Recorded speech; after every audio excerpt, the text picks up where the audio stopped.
Hello everyone, आज अपन बना रहे हैं रटने के लिए वीडियो 210 की और SQC 1 की, ऐसे 210 और SQC 1, ठीक है। अब हाँ, बहुत ज़्यादा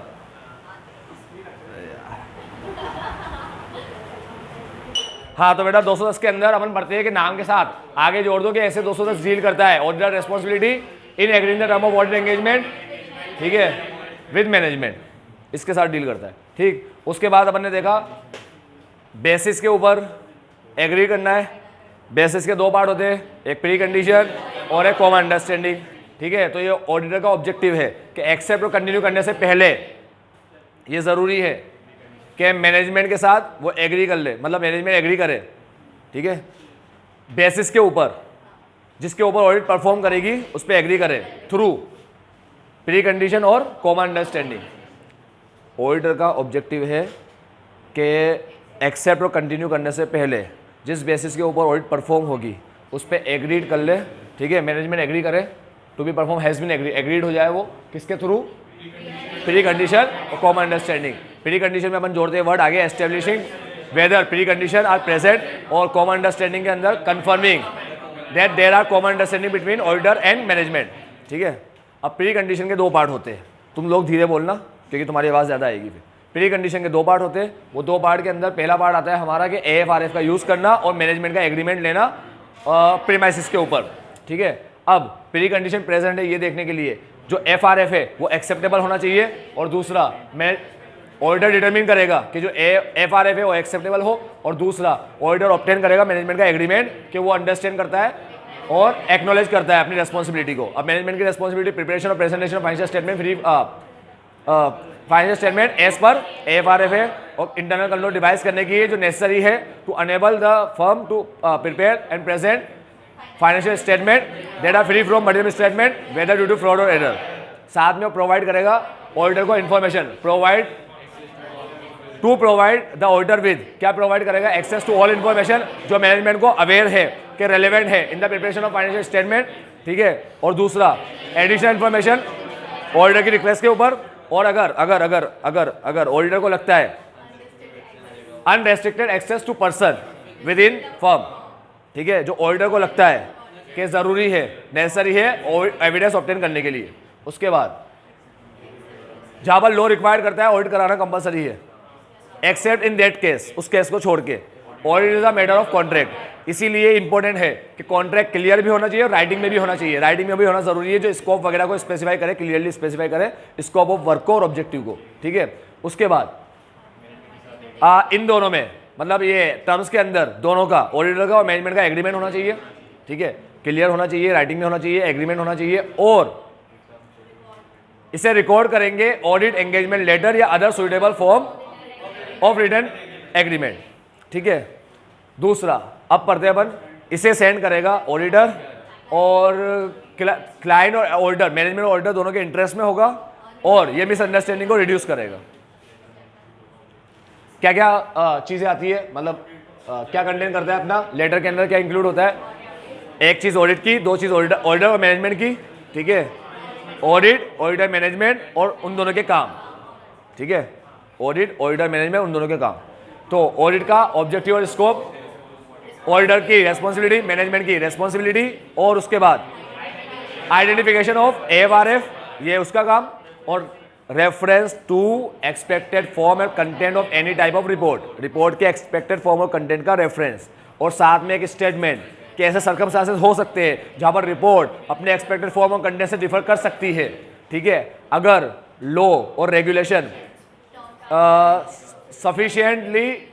लॉ और रेगुलेशन टर्म्स के बारे में प्रिस्क्राइब करें सफिशिएंट डिटेल, अगर लॉ और रेगुलेशन टर्म्स के बारे में प्रोवाइड करें सफिशिएंट डिटेल, ठीक है, तो हमें इसको रिकॉर्ड करने की जरूरत नहीं है, एक्सेप्ट ये फैक्ट के अलावा कि ये लॉ अप्लाई हो रहा है और मैनेजमेंट अपनी रेस्पॉन्सिबिलिटी समझता है, मैनेजमेंट अपनी रेस्पॉन्सिबिलिटी समझता है। चल, उसके बाद लेटर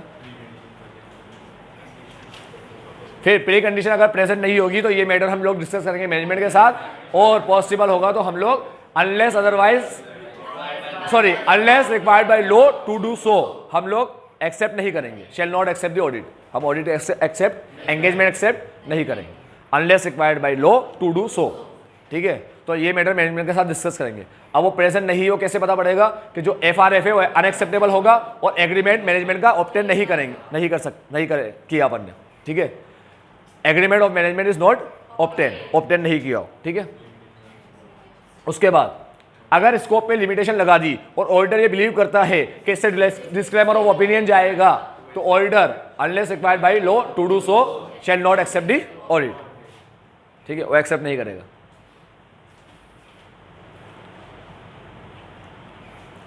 अब मैनेजमेंट उसको बोलता है ऑडिटर को कि तू चेंज कर, तो वो चेंज नहीं कर सकता जब तक कि रीजनेबल जस्टिफिकेशन ना हो। जस्टिफिकेशन के अंदर कुछ चीजें आती है, जस्टिफिकेशन किसे बोलते हैं, उसमें कुछ चीजें आती है कि अगर सर्कमस्टांसेस बदलने की वजह से सर्विस के नीड में फर्क पड़ जाए, नेचर ऑफ ऑडिटर को लेकर मिसअंडरस्टैंडिंग हो जाए, स्कोप ऑफ ऑडिट पे लिमिटेशन लग जाए, नेचर ऑफ ऑडिट पे मिसअंडरस्टैंडिंग, स्कोप ऑफ ऑडिट पे लिमिटेशन लग जाए। ठीक है, उसके बाद जस्टिफिकेशन, रीजनेबल जस्टिफिकेशन रीजनेबल नहीं कहलाएगा अगर जो इंफॉर्मेशन है वो इनकम्प्लीट हो, इनकरेक्ट हो और अनसेटिस्फैक्ट्री हो। एक तो आधी हो इनकम्प्लीट, गलत हो, इनकरेक्ट, अनसेटिस्फैक्ट्री हो। ठीक है, उसके बाद अगर ऑडिटर ऑडिट कर रहा है, उसको सफिशिएंट एप्रोप्रिएट ऑडिट एविडेंस नहीं मिल पा रहा है रिसीवेबल के लिए, ये एग्जांपल दे रखा है, रिसीवेबल के लिए नहीं मिल पा रहे और वो कर रहे हैं, क्या बोलते हैं मैनेजमेंट, उसको बोल रहे हैं कि तू चेंज कर इसको। ठीक है, ऑडिट से रिव्यू में चेंज कर दे ताकि तू अपन अवॉइड कर सके क्वालिफाइड ओपिनियन वगैरह, क्वालिफाइड डिस्क्लेमर ओपिनियन अवॉइड कर सके, इसलिए तो ऐसे ऑडिटर नहीं कर सकता। उसके बाद अगर मान लो मैनेजमेंट ऑडिटर को कह रहा है कि तू ऑडिट को लोअर एश्योरेंस में चेंज कर दे, तो क्या होगा, दोबारा वही सबसे पहला काम, रीजनेबल जस्टिफिकेशन है या नहीं है ये करने का, रीजनेबल जस्टिफिकेशन होना चाहिए, साथ में कोई लीगल और कॉन्ट्रेक्चुअल ऑब्लिगेशन की है क्या उसे असेस करे ऑडिटर असेस करे कि कोई लीगल और कॉन्ट्रेक्चुअल ऑब्लिगेशन है क्या, ये दो चीज़ चेक करे। ठीक है, लीगल और कॉन्ट्रेक्चुअल इम्प्लीकेशन, सॉरी क्या इम्प्लीकेशन है उसको असेस करने की जरूरत है, नीड टू असेस। ठीक है, तो ऑडिटर देखे कि रीजनेबल जस्टिफिकेशन है क्या, दूसरा ऑडिटर ये देखे कि क्या लीगल और कॉन्ट्रेक्चुअल कुछ इम्प्लीकेशन होंगे क्या चेंज के, उसको असेस करें। ठीक है, लीगल कॉन्ट्रेक्चुअल इम्प्लीकेशन को असेस करें।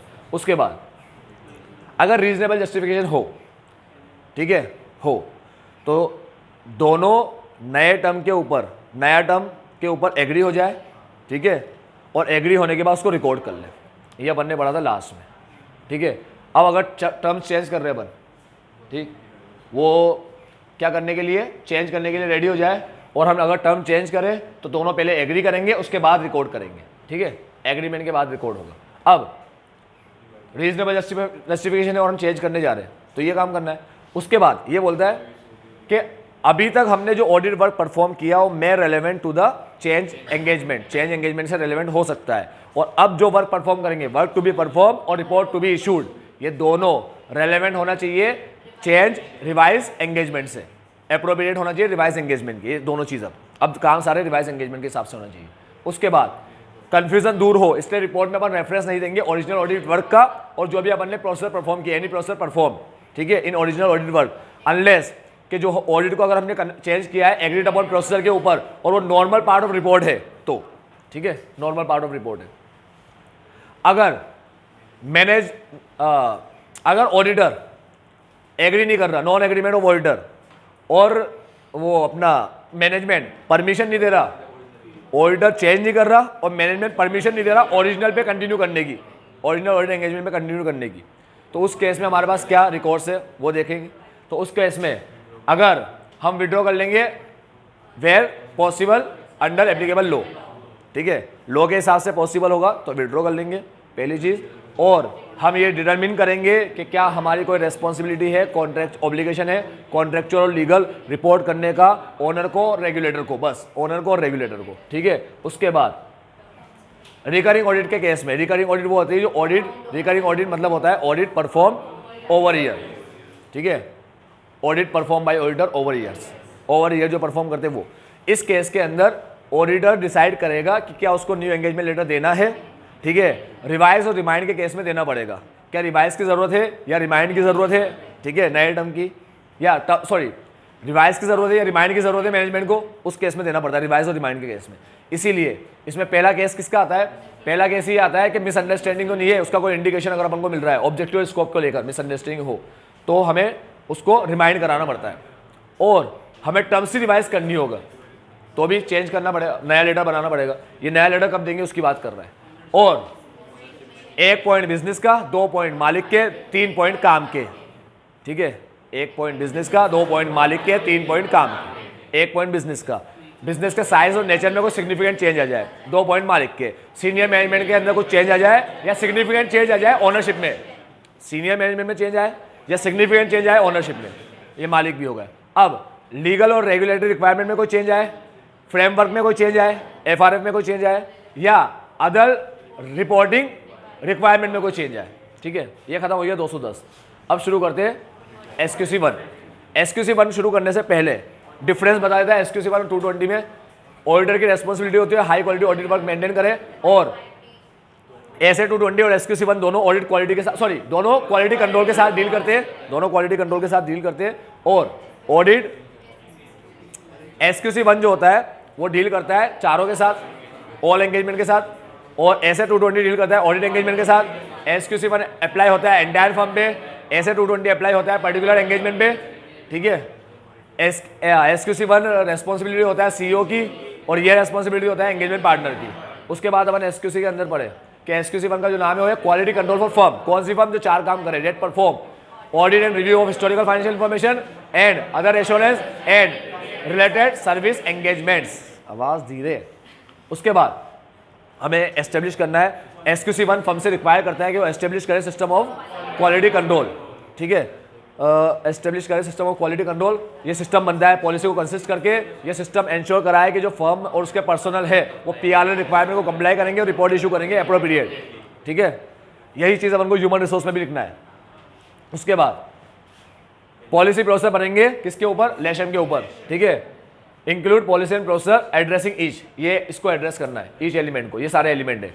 एलिमेंट में को एड्रेस करने के लिए पॉलिसी बनाएंगे, और जब पॉलिसी बनेगी तो इसको डॉक्यूमेंट करेंगे, फॉर्म के पर्सनल के साथ कम्युनिकेट करेंगे, उनसे उनका फीडबैक ऑब्टेन करेंगे और उनको एनकरेज करेंगे कि वो अपने व्यूज हमारे साथ कम्युनिकेट करें। उसके लिए उसको करेंगे, वो क्या एनकरेज करेंगे। लीडरशिप, इंटरनल कल्चर प्रमोट करना है जो रिकॉग्नाइज करे हाई क्वालिटी ऑडिट वर्क। ये अल्टीमेट रेस्पॉन्सिबिलिटी किसकी होती है? CEO और मैनेजिंग पार्टनर की होती है, CEO मैनेजिंग पार्टनर की, ठीक है। अगर हम इसकी ऑपरेशनल रेस्पॉन्सिबिलिटी किसी पर्सन को असाइन कर रहे हैं तो उसके पास होना चाहिए एक्सपीरियंस, कॉम्पिटेंस और नेसेसरी अथॉरिटी, ठीक है। कॉम्पिटेंस, एक्सपीरियंस और नेसेसरी अथॉरिटी होनी चाहिए उसके पास। उसके बाद एथिकल रिक्वायरमेंट के अंदर हमें एथिकल रिक्वायरमेंट का कंप्लाइंट करना है जो कोड ऑफ एथिक्स में लिखा हुआ है, ICAI के इशू की है जो, ठीक है। इसके अंदर इंटीग्रिटी, ऑब्जेक्टिविटी, ये सब सारी चीज़ें आती है, ठीक है। BCCI के ऑब्जेक्टिव सारे आते हैं। फंडामेंटल प्रिंसिपल का कंप्लाई करना है, साथ में इंडिपेंडेंस का कंप्लाई करना है। इंडिपेंडेंस हर बेसिक रिक्वायरमेंट है सारे एंगेजमेंट की, ठीक है। तो इसको कंप्लाई करना है, इसको मेंटेन रखना है, इंडिपेंडेंस को मेंटेन। अब इंडिपेंडेंस को मेंटेन रखने के लिए हम लोग कम्युनिकेट करेंगे इंडिपेंडेंस की रिक्वायरमेंट फर्म के पर्सनल के साथ, और साथ में हम लोग आइडेंटिफाई इवेल्यूएट करेंगे circumstantial relationship, circumstantial relationship that create threat, जो थ्रेट क्रिएट कर सकते हैं, ठीक है। और एलिमिनेट करने के लिए एप्रोप्रिएट एक्शन लेंगे, and to take appropriate action, ठीक है। एप्रोप्रिएट एक्शन में आएगा कि थ्रेट को एलिमिनेट करो, थ्रेट को रिड्यूस करो एक्सेप्टेबल लोअर लेवल पर बाय अप्लाइंग सेफगार्ड, 2, और तीसरा विड्रॉ कर लो from the engagement if possible, ठीक है, अगर पॉसिबल हो तो, ठीक। अब ये सारा अपना हो गया। इसके बाद एटलीस्ट एनुअली तो अपन को अरे आइडेंटिफाई कैसे करते हैं? हाँ, आइडेंटिफाई बाकी नहीं है। आइडेंटिफाई कैसे करते हैं भाई? आइडेंटिफाई करते हैं अपन लोग एंगेजमेंट पार्टनर क्लाइंट की information regarding information of client form के पर्सनल को प्रोवाइड करेगा, और फॉर्म के पर्सनल प्रॉपर्ली नोटिफाई कराएंगे कोई भी circumstantial relationship that can create threat, और हम लोग एप्रोप्रिएट एक्शन लेंगे। इसके बाद एटलीस्ट एनुअली हमें ये काम करना है कि रिटर्न कंफर्मेशन ले लेना है फर्म के सारे पर्सनल से इंडिपेंडेंस रिक्वायरमेंट के बारे में, इंडिपेंडेंस के कंप्लायंस के बारे में, ठीक है। चल अब आता है एक्सेप्टेंस। लेशम के अंदर C आता है client relationship, acceptance and continuous of client relationship, ठीक है, and specific audit specific engagement, ठीक है। इसके अंदर अपन पढ़े कि अपन क्लाइंट के बारे में तीन चीज़ चेक करेंगे, इन्फॉर्मेशन ऑब्टेन करेंगे ऑडिट करने से पहले। तीन चीज़ की, क्लाइंट की इंटीग्रिटी, अपना कॉन्फिडेंस, कॉन्फिडेंस में CTR आता है, ठीक है, कैपेबिलिटी, टाइम और रिसोर्स, और तीसरा कंप्लायंस विद एथिकल रिक्वायरमेंट। ये तीन चीज़ की इन्फॉर्मेशन अपन ऑब्टेन कर ले, ठीक है।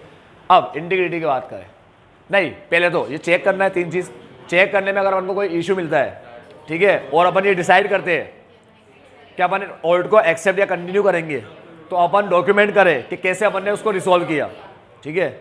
अब इंटीग्रिटी के अंदर अपनी 7 चीज़ आती है, दो मालिक की, उसका रेपुटेशन, उसका एटीट्यूड, ठीक है, उसका रेपुटेशन कैसा, सॉरी गलत बोल दिया, उसका रेपुटेशन और किसी गलत चीज़ में तो नहीं उलझा हुआ, ठीक है, रेप्यूटेड बंदा तो गलत चीज़ में तो नहीं उलझा हुआ, तो उसका रेपुटेशन ऑफ प्रिंसिपल ओनर, की मैनेजमेंट और TCWG। उसके रेप्यूटेड लोग हैं ना, उल्टे सीधे काम तो नहीं कर रहे, mind involve in money laundering और अदर क्रिमिनल एक्टिविटी, ठीक है। इसका वो इंडिकेशन है कि क्लाइंट इन्वॉल्व है मनी लॉन्ड्रिंग और अदर क्रिमिनल एक्टिविटी में, ये ना indication the client might be involve. अब दो उसके काम के, सबसे पहला उसका काम nature of client operation including business practices, और उसका दूसरा attitude towards interpretation of accounting standard and internal control. इसके लिए उसका एटीट्यूड कैसा है। दो उसके काम के हो गए, दो अपने काम के। क्या हमारी fees as low as possible कराने के लिए वो एग्रेसिवली कंसर्न है क्या क्लाइंट, ठीक है। अब काम की बात कर लो, क्या वो इनएप्रोप्रिएट लिमिटेशन लगा रहा है कि हमारे स्कोप ऑफ वर्क पे, ठीक है, उसका कोई इंडिकेशन इनएप्रोप्रिएट लिमिटेशन का। 6 हो गए। 7वां, हमारे फर्म के अपॉइंटमेंट का reason for propose appointment of firm और non reappointment of previous firm, ठीक है। उसके बाद अगर वापिस कोई इश्यू मिले, ठीक है, तो उसे रिजॉल्व करेंगे एक्सेप्ट करने से पहले, ठीक। अगर कोई ऐसी इन्फॉर्मेशन मिल जाती है ये सब करने में कि जो पहले मिली होती तो हम एक्सेप्ट ही नहीं करते, तो उस केस में हम लोग क्या करेंगे, डिटरमिन करेंगे कि हमारी रेस्पॉन्सिबिलिटी क्या है, कॉन्ट्रेक्चुअल लीगल रेस्पॉन्सिबिलिटी क्या है, हमें रिपोर्ट करना है क्या ऑनर को, रेगुलेटर को, वही चीज़ लिख देना ऊपर वाली सेम, और विड्रॉइंग इफ पॉसिबल, विड्रॉ कर लेंगे अगर पॉसिबल होगा तो, ठीक। इसके बाद ह्यूमन रिसोर्सेज में पॉलिसी प्रोसेस बनाएंगे जो इंश्योर करे कि हमारे पास सफिशिएंट पर्सनल है with capabilities, competence and commitment to ethical requirement, ठीक है। ऐसे बंदे हैं कि अपने पास। साथ में ये इंश्योर करें कि अपन PRL की रिक्वायरमेंट को कंप्लाइज करेंगे और रिपोर्ट इशू करेंगे अप्रोप्रिएट, ठीक है। उसके बाद HR रिलेटेड इश्यूज को एड्रेस करेंगे। यहाँ पर पॉलिसी ऐसी बनाए जो HR रिलेटेड इशू को एड्रेस करे, जिसमें उसको लाएंगे रिक्रूटमेंट, उसको काम, उसको ट्रेनिंग देंगे, उसको पैसा देंगे कंपनसेशन और करियर डेवलपमेंट, ठीक है, परफॉर्मेंस इवैल्यूएशन और करियर डेवलपमेंट, ठीक है। चलो उसके बाद engagement performance, consistency in quality जो होता है, ठीक है, वो अपन मेंटेन रखते हैं थ्रू ब्रीफ करके। क्या ब्रीफ करके? कंसिस्टेंसी को अपन को अचीव करना है ब्रीफ करके, क्वालिटी के अंदर कंसिस्टेंसी को अचीव करना है ब्रीफ करके। हमारा objective process of compliance of standard, process of direction, supervision और रिव्यू, ठीक है। कंसल्ट करना है डिफिकल्ट मैटर को विद इन द फर्म और आउटसाइड द फर्म के इंडिविजुअल के साथ जिसके पास नेसेसरी एक्सपर्टीज, स्पेशलाइज एक्सपर्टीज हो, ठीक है, टू रिजॉल्व द प्रॉब्लम। उसके बाद EQCR को रखना है। अगर सिग्निफिकेंट जजमेंट हमने मेड किए हैं तो रिव्यू करा लेना चाहिए EQCR से, बाय EQCR, ठीक है। Engagement, quality control, reviewer EQCR से, ठीक है। अब EQCR से रिव्यू करा लेना चाहिए। कितना रिव्यू कराए? एक्सटर्नल रिव्यू डिपेंड करता है कॉम्प्लेक्सिटी ऑफ एंगेजमेंट के ऊपर। External review complexity of engagement पे डिपेंड करता है, ठीक है। उसके बाद रिव्यू कराने से ऑडिटर की रेस्पॉन्सिबिलिटी, एंगेजमेंट पार्टनर की रेस्पॉन्सिबिलिटी खत्म नहीं हो जाती। ऑडिटर वर्ड यूज नहीं करेंगे, एंगेजमेंट पार्टनर वर्ड यूज करेंगे, उसकी रेस्पॉन्सिबिलिटी खत्म नहीं हो जाती, ठीक है। और listed company, listed NDA case में सारे ऑडिट में सिर्फ ऑडिट की बात कर रहा है वो, in case of all audit, ठीक है, in all audit in case of listed entity mandatory होता है रिव्यू कराना, ठीक है। बाकी अदर केस के अंदर तुम लोग कुछ प्रोसीजर उसके कुछ मतलब तुम्हें कोई पॉलिसी वगैरह बनानी हो तो तुम्हारे हिसाब से देख लो कि भाई क्या क्राइटेरिया तुम्हें रखना है, ठीक है, कि वो रिव्यू कराने का। तो बाकी केस में तुम डिटरमिन कर लो कि क्या क्राइटेरिया होना चाहिए रिव्यू कराने का। चलो उसके बाद सारी चीज़ कवर हो गई।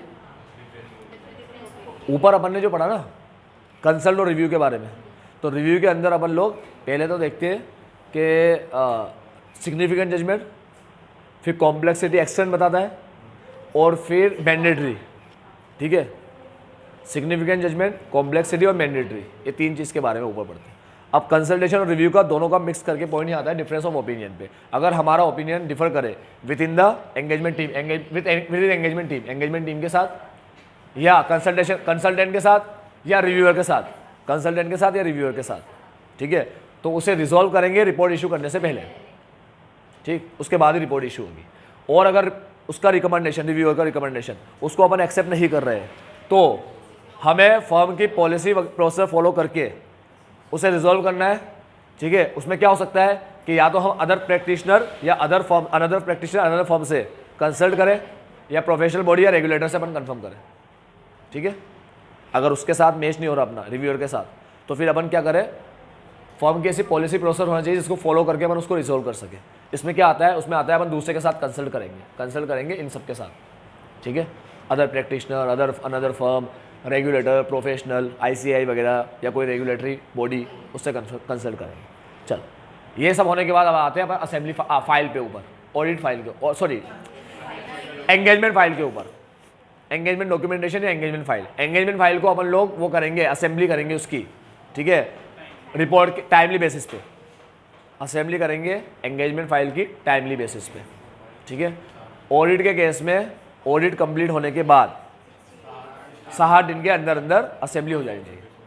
अदर केस के अंदर जो भी टाइम प्रेस्क्राइब है उस टाइम के अंदर, as per the prescribe times, ठीक है। उसके बाद अब असेंबली फाइल अपने फाइल को बना दी, अब बना के उसको संभाल के रख दो, मेंटेन करो उसकी कॉन्फिडेंशियलिटी, साथ साथ सेफ कस्टडी, इंटीग्रिटी, असेसिबिलिटी और रिकवरेबिलिटी, ठीक है। उसके बाद फाइल बना दी, संभाल के रख दी, ठीक है। अब कोई मांगे तो फाइल बना दी, संभाल के रख दी, अब कोई मांगे तो unless otherwise specified in law और रेगुलेशन, जो ऑडिट डॉक्यूमेंट एंगेजमेंट डॉक्यूमेंटेशन होता है वो ऑडिट फर्म की प्रॉपर्टी होती है। मैं ऑडिटर बोल रहा हूँ, तुम फर्म लिख कर आना, ठीक है। मैं मुझे बार बार ऑडिटर निकलता है, EQC SQC पढ़ रहे हैं, ठीक, तो फर्म की प्रॉपर्टी है। हाँ, फर्म चाहे एट इट्स ऑन डिस्क्रेशन तो उसका कोई पोर्शन या एक्सट्रैक्ट क्लाइंट को अवेलेबल करा सकता है, लेकिन ध्यान रखें उससे उसका काम और इंडिपेंडेंस अंडरमिन ना हो, ठीक है, ये ध्यान रखें, ठीक। अब कब तक रखना है अपन को ये फाइल, इसको रिटेन करके रखना है स्पेसिफाइड पीरियड ऑफ इतने सफिशिएंट टाइम तक, इसको अपन को रिटेन करना है सफिशिएंट टाइम तक कि इतने टाइम तक कि मॉनिटरी प्रोसेसर परफॉर्म हो जाए, या वो लॉन्गर टाइम जो लॉ ने स्पेसिफाई किया है। तुम्हें इसको रखना है, रिटेन करना है सफिशिएंट टाइम तक कि मॉनिटरिंग प्रोसीजर परफॉर्म हो जाए, या वो लॉन्गर पीरियड जो लॉ ने प्रेस्क्राइब किया है, ऑडिट के केस में प्रेस्क्राइब किया है, कम से कम 7 साल, ठीक है, रिपोर्ट के बाद, after the issue of report, not less than 7 year तक अपन को उसको रखना है।